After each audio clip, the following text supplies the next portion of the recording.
अस्सलाम वालेकुम। बेटा बहुत से बच्चों के मैसेजेस आ रहे थे कि मैम पंक्चुएशन पे भी एक वीडियो बना दें।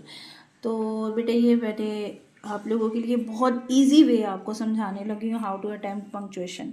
पंक्चुएशन के आपको पता है मार्क्स होते हैं 5 मार्क्स टोटल मार्क्स होते हैं जो आपको 15 मार्क्स का जो एक क्वेश्चन है उसमें आते हैं ये। ठीक है जी। इसका ये पोर्शन होता है सी पोर्शन जिसमें आपने पंक्चुएशन करनी होती है।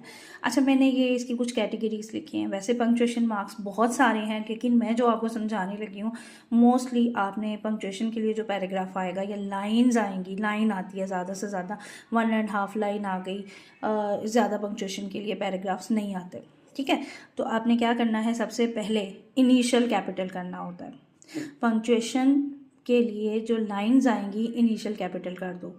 उसके बाद अगर तो उसमें सवाल नहीं पूछा गया तो फिर आपने क्वेश्चन मार्क नहीं लगाना, आप क्या लगाओगे, फुल स्टॉप यूज़ करोगे एंड पे।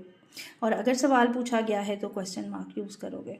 ठीक है, कैपिटल लेटर्स हम वहाँ यूज़ करते हैं जहाँ पर किसी कंट्री का नाम, किसी शख्स का नाम या किसी फेमस प्लेस का नाम आ जाए तो फिर हमने कैपिटल लेटर में उसको कर देना है। यूज़ ऑफ कॉमा आपने वहाँ करना है जहाँ बात कंटिन्यू है और उसका एंड नहीं हो रहा लेकिन वो मज़ीद उसकी डिस्क्रिप्शन बता रहा है तो फिर आपने कॉमा यूज़ करना है। आपको अभी मैं करके भी बताती हूँ।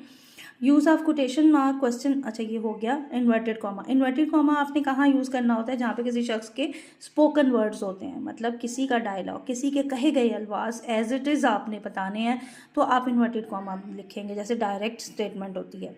साइन ऑफ एक्सक्लेमेशन आपने वहाँ यूज़ करनी है जहाँ पे वंडर हो, हैप्पीनेस हो, सैडनेस हो, या फिर वहाँ पे सरप्राइज हो तो फिर हम साइन ऑफ एक्सक्लेमेशन यूज़ करते हैं। एपोस्ट्रोफी, एपोस्ट्रोफी आप पोजेशन या ऑनरशिप को के लिए यूज़ किया जाता है, लेकिन वर्ड्स को कॉन्ट्रैक्ट जब किया जाता है, कॉन्ट्रैक्शन यूज़ की जाती है, उसमें भी एपोस्ट्रोफी की ही यूज़ की जाती है। जैसे डू नॉट को डोंट, डज नॉट को डजंट, डिड नॉट को डिडंट। तो इस तरह के जो वर्ड्स हम यूज़ करेंगे कॉन्ट्रैक्शन वर्ड्स, उसमें भी हम एपोस्ट्रोफी यूज़ करते हैं। अच्छा जी, फॉर एग्ज़ाम्पल ये मैंने एक एग्ज़ाम्पल लिखी है, हिज फादर हज़रत Abdullah passed away before his birth. ये ऊपर लाइंस हैं, इसी तरह से आपको आएंगी और फिर आपने उसे पंक्चुएट करना। आप नीचे लिखेंगे एस वेल सॉल्व्ड। ठीक है, इसको हम सॉल्व कर रहे हैं। तो मैंने क्या कहा, पहले आपने इनिशियल कैपिटल कर दिया, हिज कैपिटल हो गया, हिज हज़रत मोहम्मद सल्लल्लाहु अलैहि वसल्लम की बात हो रही है तो मैंने यहाँ पे एक छोटा सा स्वात लिख दिया, ये इस तरह से सल्लल्लाहु अलैहि वसल्लम, मैंने पूरा नहीं लिखा।